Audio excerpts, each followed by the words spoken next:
kita dopalong kaji nang long pen koson lahelo sengbe chethenon de kanghon dam de ne masa tamachar debon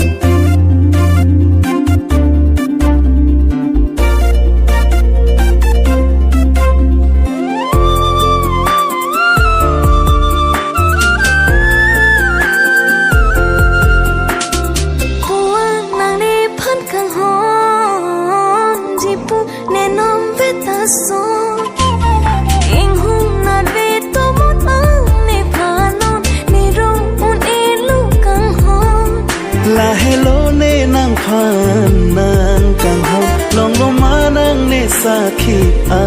kang hon nang ne kang hon sakhi ta bino thi dum bino nang ni phan ne kang hon itong ka jing hon reng veng jibon thi rap reng rap ji sing che thek long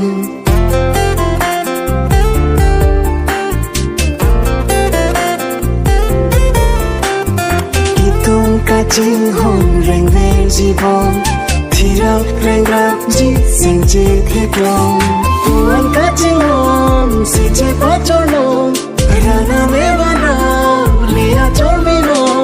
malong so ben malong ding son